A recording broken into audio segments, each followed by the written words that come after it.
حاضرین و سامعین کرام، سیرت مبارکہ کے متعلق ہم سماعت فرما رہے ہیں، اور کل ہم نے بیت المقدس سے آسمانوں کے سفر کے بارے میں سنا جو معراج میں عطا ہوا۔ اب یہاں سے دیدار الہی کی تحقیق بتلائی جا رہی ہے۔ معراج کی شب اللہ تعالیٰ نے آپ صلی اللہ علیہ وآلہ وسلم کو اپنے دیدار سے مشرف کیا، جس کا ذکر قرآن شریف میں اس طرح: معراج کی رات اللہ تبارک و تعالیٰ نے اپنے دیدار سے حضور پاک کو مشرف فرمایا، اپنا دیدار عطا فرمایا۔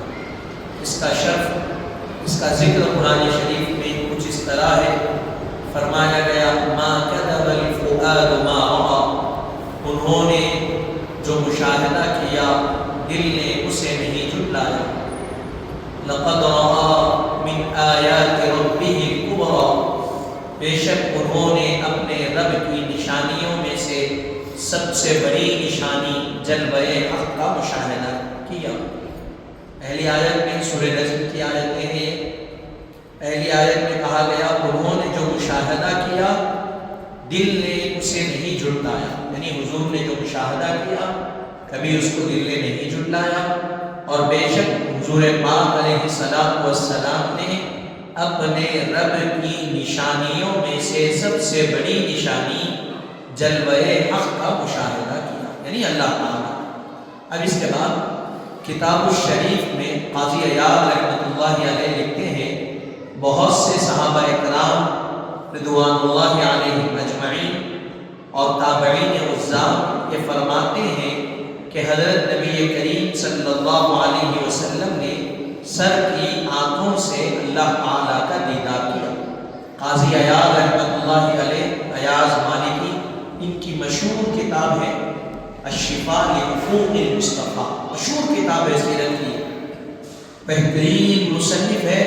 ان کے کئی مصنفین ان کی کتاب کے حوالے دے کر لکھے، عربی میں لکھے وہ کتاب، اپنی اس کو ترجمہ کیا بعد میں اردو میں، تو وہ اپنی کتاب میں فرماتے ہیں کہ بہت سے صحابہ کس کو کہتے ہیں؟ جو حضور کا زمانہ پائے، حالت ایمان میں حضور کو دیکھے اور حالت ایمان ہی میں دنیا سے گئے، اس کو بولتے صحابی۔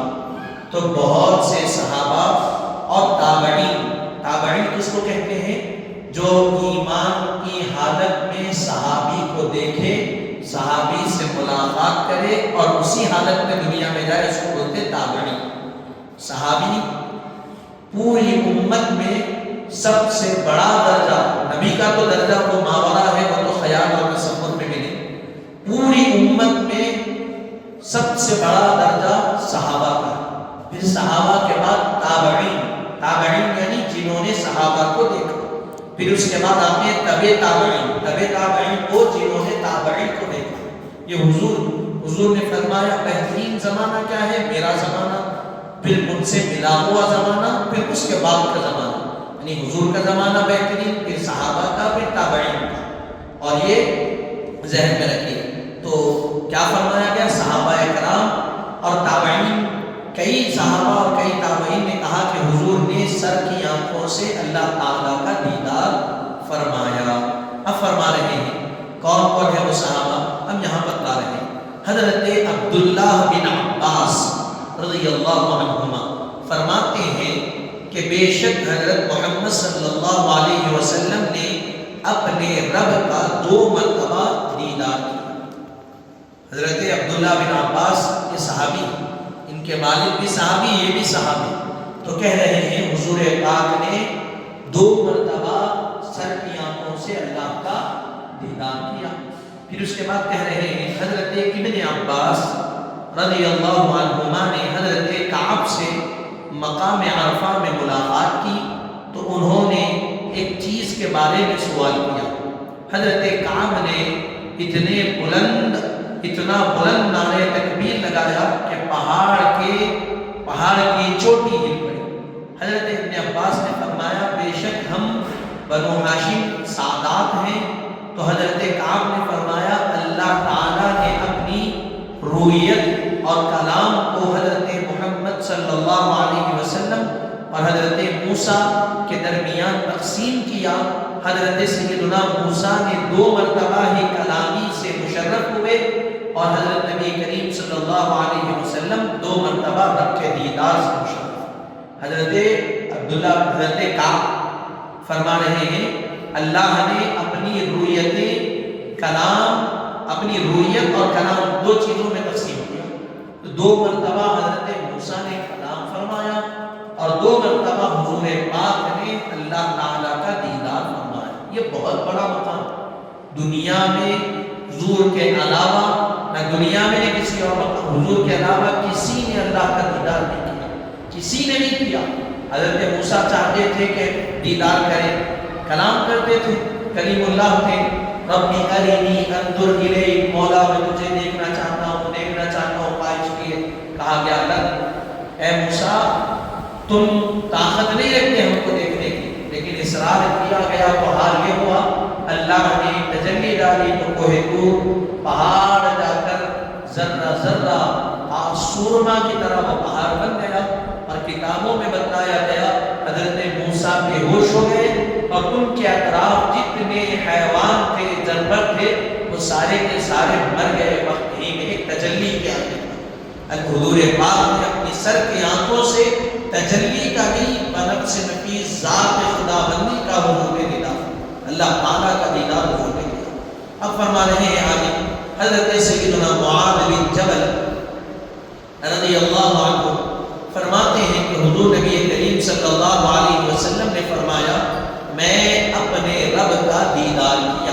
اس کو الشفاء بتعریف حقوق المصطفیٰ میں قاضی عیاض رحمۃ اللہ علیہ نے لکھا۔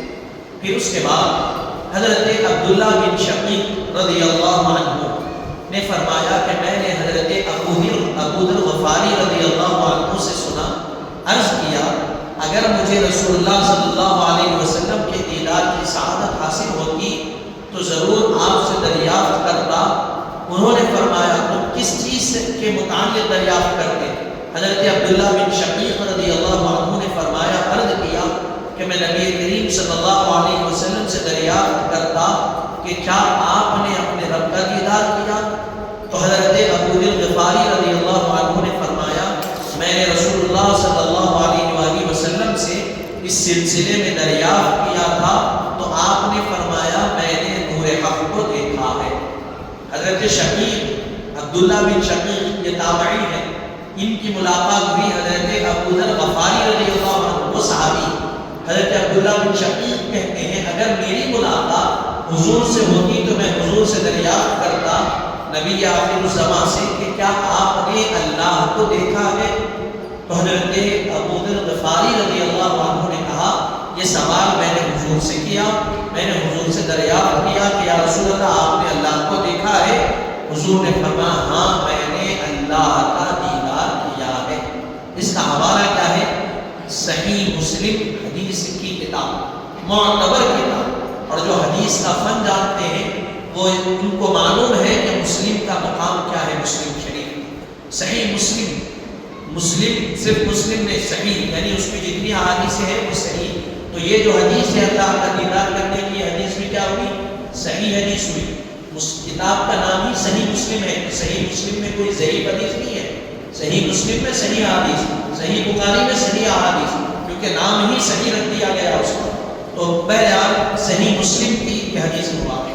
پھر اس کے بعد حضرت امام عبدالرزاق رحمۃ اللہ علیہ جو حضرت امام بخاری کے دادا استاد، حضرت امام عبدالرزاق کون ہے؟ یہ امام بخاری کے استاد امام بخاری کے دادا استاد، امام بخاری کے استاد، ان کے شاگرد فرماتے ہیں کہ حضرت حسن بصری، یہ کون ہے؟ تابعی۔ حضرت حسن بصری اس بات پر 3 مرتبہ قسم کھاتے ہیں کہ پیکر حمد و ثنا حضرت محمد صلی اللہ علیہ وسلم نے اپنے رب کا دیدار کیا۔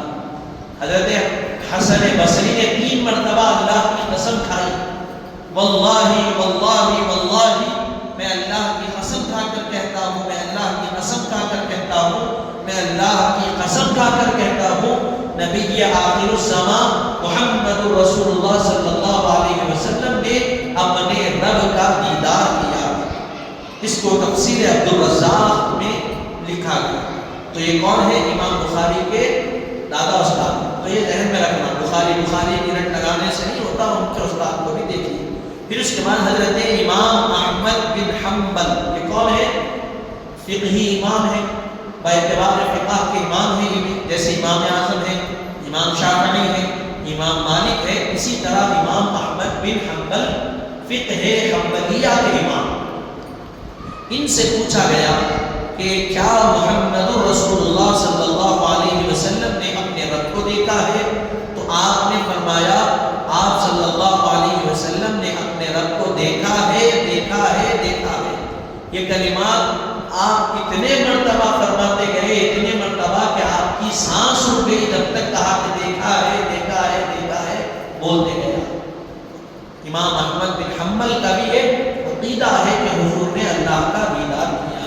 تو اب یہاں آپ کے لیے یہ ہے کہ جب اتنے بڑے بڑے صحابہ، تابعین، ائمہ جب انہوں نے کہا دیکھا ہے، تو 1400 سال، 1450 سال بعد پیدا ہونے والے کا علم ان صحابہ کے برابر ہے کہ آپ خود اندازہ لگائیں۔ 1450 میں کب پیدا ہوا؟ میرے جیسے علماء جتنے کہہ رہے ہیں اختلاف کی باتیں کب پیدا ہوئے؟ 1450 سال بعد، 1500 سال ہو گئے حضور کی ولادت کو۔ 1450 سال بعد پیدا ہونے والے اگر یہ کہہ رہے ہیں کہ حضور نے نہیں دیکھا، بابا آپ کا علم بڑا ہے یا حضرت عبداللہ بن عباس کا علم بڑا ہے؟ آپ کے پاس علم زیادہ ہے یا حضرت کعب کے پاس علم زیادہ؟ آپ کے پاس علم زیادہ ہے یا ابن عباس کے پاس علم زیادہ؟ آپ کا علم زیادہ ہے یا حضرت معاذ بن جبل کا علم زیادہ؟ آپ علم میں ماہر ہے یا عبداللہ بن شقیق علم میں ماہر تھے یا حضرت ابو ذر غفاری علم میں ماہر؟ آپ بتائیے، اگر آپ علم میں اعلیٰ ہے تو آپ کہیے کہ میں علم میں بڑا ہوں۔ امام بخاری کے دادا استاد حضرت امام عبدالرزاق مجھ سے علم میں کمتر ہے، میں بڑا ہوں، یہ کہیے، نہیں کہہ سکتے۔ تو جیسا آپ ان کے علم پہ اعتراض نہیں کر سکتے، ان کے بات پہ بھی اعتراض نہیں کر سکتے، اور آپ کی بات کوئی قابل قبول نہیں ہے، ان کی بات قابل قبول ہے، کیونکہ امام بخاری نے بھی حدیث لی ہے، تو انہی کے توسط سے امام بخاری نے حدیث کو بیان کیا۔ جب اتنے بڑے صحابہ، تابعین، تبع تابعین کا یہ عقیدہ ہے، تو ہم ان کے عقیدے کو دیکھیں گے، 1400 سال بعد پیدا ہونے والے کے عقیدے کو ہم نہیں دیکھیں گے۔ یہ حوالے جات آپ کے سامنے۔ امام احمد بن حنبل وقت کے بڑے امام، ان کا عقیدہ یہ ہے کہ حضور نے اللہ کا دیدار کیا ہے، کیا ہے، کیا۔ تو یہ یہاں ہوا۔ پھر اس کے بعد اب یہاں سے سفر معراج کی سواریاں بتلائی جاتی ہیں۔ معراج کی رات میں حضرت نبی کریم صلی اللہ علیہ وسلم 5 سواریوں پر سوار ہوئے۔ 5 سواریوں پر حضور معراج کی رات میں سوار ہوئے۔ نمبر 1، مکہ شریف سے بیت المقدس تک براق پر سوار ہوئے۔ نمبر 2، بیت المقدس تک سے آسمان اول تک نور کی سیڑھیوں پر۔ پھر تیسری چیز، آسمان اول سے 7 آسمانوں تک فرشتوں کے اوپر سوار رہے۔ پہلے آسمان سے 7 آسمانوں کا سیر فرشتوں کے اوپر ہوا۔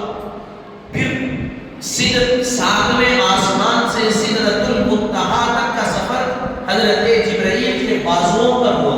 کہاں پر ہوا؟ حضرت جبرائیل کے بازوؤں پر ہوا۔ پھر 5ویں آسمان یعنی سدرۃ المنتہا سے 5ویں نمبر پر سدرۃ المنتہا سے عرش تک کا سفر رف پر ہوا۔ سدرۃ المنتہا پر جبرائیل کی انتہا ہو گئی، وہاں پر آپ رک گئے، یہاں سے میں آگے نہیں بڑھ سکتا۔ جب حضور وہاں سے آگے بڑھے تو سدرۃ المنتہا سے عرش تک حضور گئے، تو کیسے گئے؟ رف پر سوار ہو کر گئے۔ پھر 6ویں سواری کے بارے میں بتایا جا رہا ہے، 6ویں چیز، پھر عرش سے او ادنا تک اس مقام تک پہنچے تو اپنے نورانی قدموں کے ساتھ حضور عرش سے عرش تک پہنچے رف پر، پھر وہاں سے او ادنا لامکان تک جو گئے، وہ حضور خود اپنے قدموں پہ چلتے ہوئے وہاں کا سفر فرمایا۔ حضرت نبی کریم صلی اللہ علیہ وآلہ وسلم نے جب معراج شریف کا مکمل سفر مختصر سے وقفے میں تکمیل فرما لیا، اس کے بعد جب واپس تشریف لائے اور صبح قوم نے اس کا اعلان فرمایا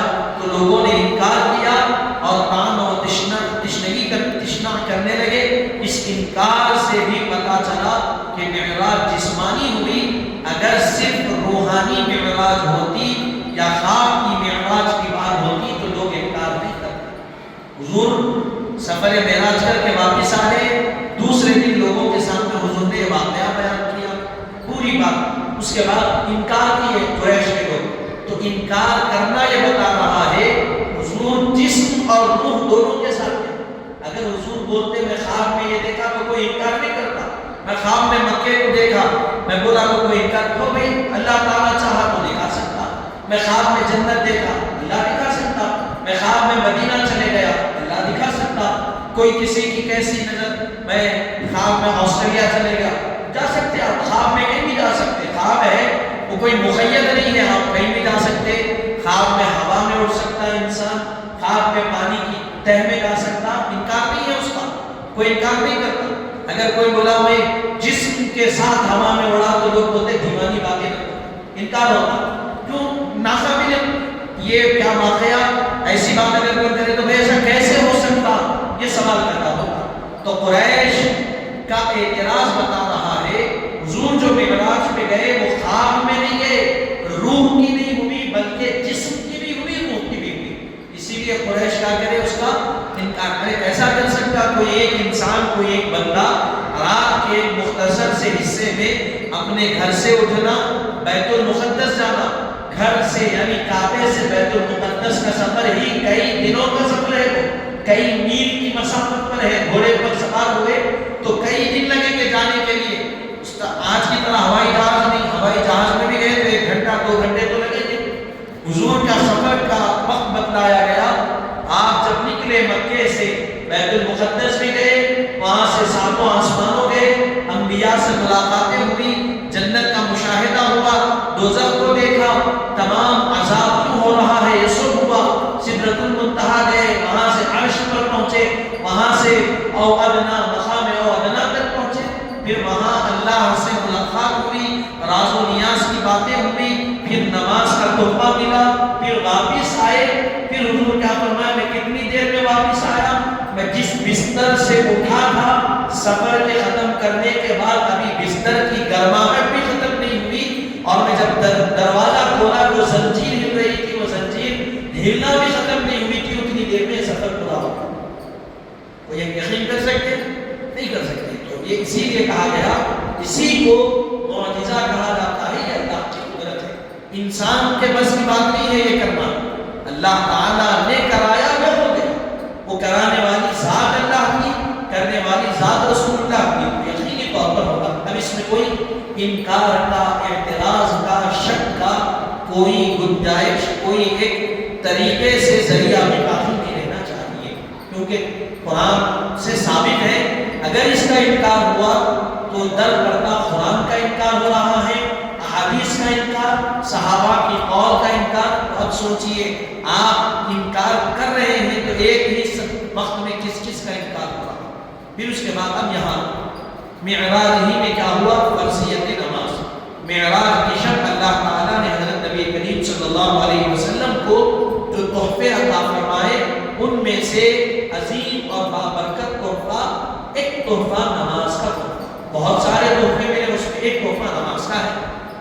حضور نبی کریم صلی اللہ علیہ وسلم کو 50 نمازوں کا تحفہ دیا گیا، پھر واپس ہو رہے تھے تو 6 آسمان پر حضرت موسیٰ سے ملاقات ہوئی اور آپ انہوں نے درخواست کی کہ آپ کی امت پر 50 نمازیں بھاری ہوگی، آپ اللہ تعالیٰ سے عرض کیجئے اور اس کی تعداد میں کمی کیجئے، تخفیف کیجئے، کمی کرائیے۔ چنانچہ حضرت نبی کریم صلی اللہ علیہ وسلم اللہ کی بارگاہ میں حاضر ہوتے رہے اور تخفیف کے لیے درخواست کرتے رہے، یہاں تک کہ 5 نمازیں مقرر ہو گئی۔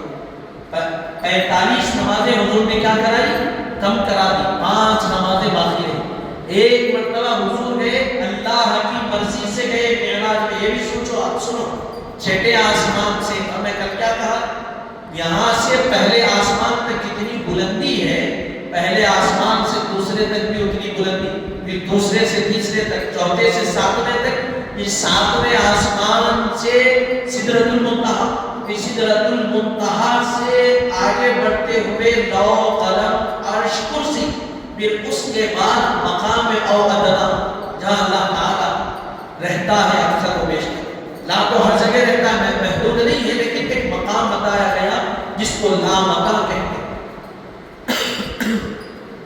ایک مرتبہ اللہ کے بلانے پر حضور گئے، پھر باقی 45 نمازیں کم کرانے کے لیے حضور خود اپنی طرف سے گئے۔ تو اس میں بھی حضور کی عظمت شان ظاہر ہو رہی ہے۔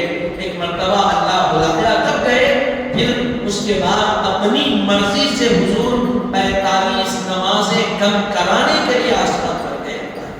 پھر چنانچہ اللہ تعالیٰ نے اعلان فرمایا کہ میری بات اٹل ہے، بدل نہیں سکتی، لہذا 5 نمازیں تو 5 مقرر ہے، لیکن 5 نمازوں پر 50 نمازوں کا ثواب عطا کیا۔ اللہ نے کیا کہا؟ میری بات اٹل ہے، اللہ جو فیصلہ کر دیا فیصلہ، وہ بدلنے والا نہیں۔ کن فیکون